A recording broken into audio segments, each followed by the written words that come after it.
Hello and welcome to this video. In this video, I am going to explain one of the very important topic in the economics. That is basics of supply and demand. As you know that markets are always changing just like weather. Sometimes windy, sometimes cloudy and sometimes calm and sunny. Have you ever thought what forces trigger these changes in the markets? Economics is here to explain what causes these changes in the markets. The theory of supply and demand can explain the behavior of markets. This constantly changing environment can be explained by the demand schedule. As we know that there is a relationship between the price of a commodity and the quantity demanded of that good. Other forces remain constant.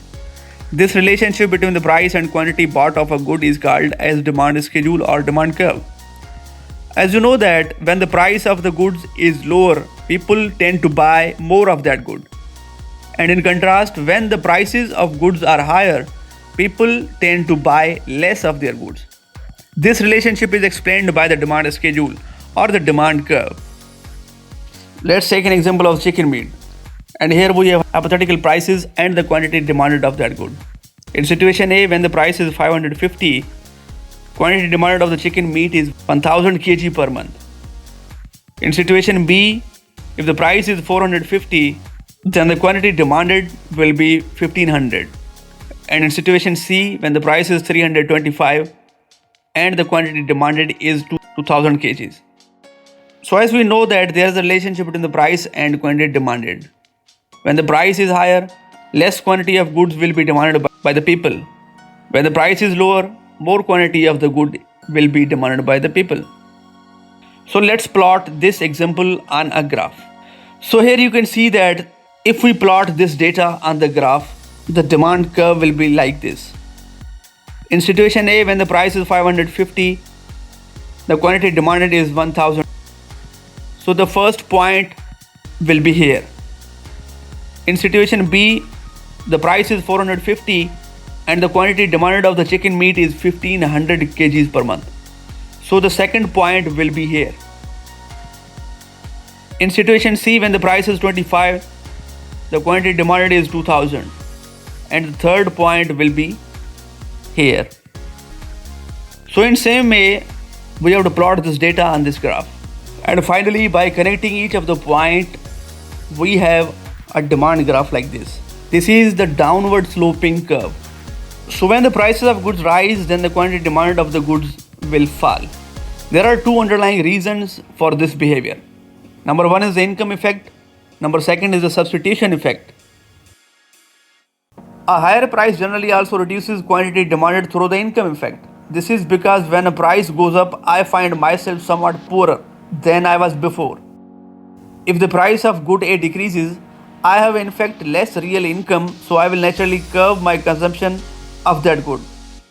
So this is the income effect.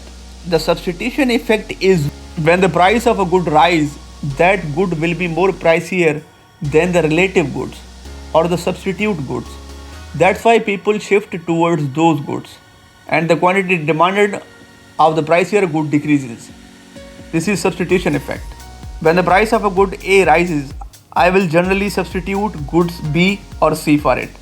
If the price of chicken rises, I eat more beef. That's the substitution effect. And now the forces behind the demand curve. These are those forces that affect the demand apart from the price. And due to these factors, the demand curve can shift towards right or towards the left, depend upon the change. The first force that affects the demand curve is the income. As we know that the income is a key determinant of the demand. As people's income rises, individuals tend to buy more of almost everything if the prices don't change. So this factor can shift the demand curve towards the right or towards the left side. Number second is the size of market. Again, the population is a very important factor that affects the demand of a particular good. If there is a higher population in a particular area, then the demand for goods in that area will be high. When the population is low, the demand of the goods in that particular area will also be low.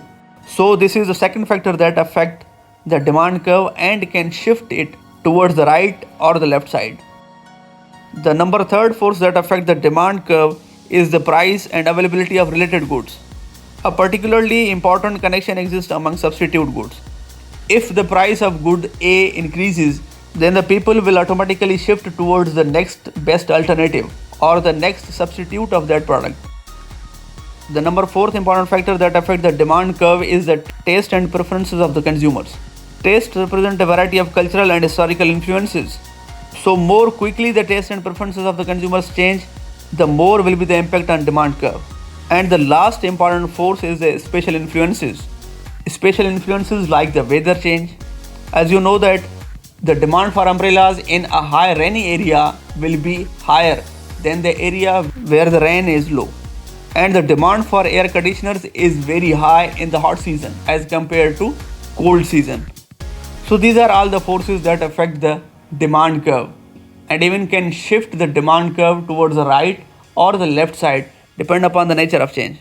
When there are changes in the factors other than a good's own price which affect the quantity purchased, we call these changes shifts in the demand. Demand increases or decreases when the quantity demanded at each price increases or decreases. So these are the forces that affect the demand curve and even can shift the demand curve towards the right or the left side of the graph. So that's all in today's video. And I hope now you know the basics of demand and supply and how the prices of goods change over time. If you want to understand how the graphs are drawn and how the data can be plotted on the graph, and you can also watch my other videos related to the economics and the various other topics related to business administration. Thank you so much for watching.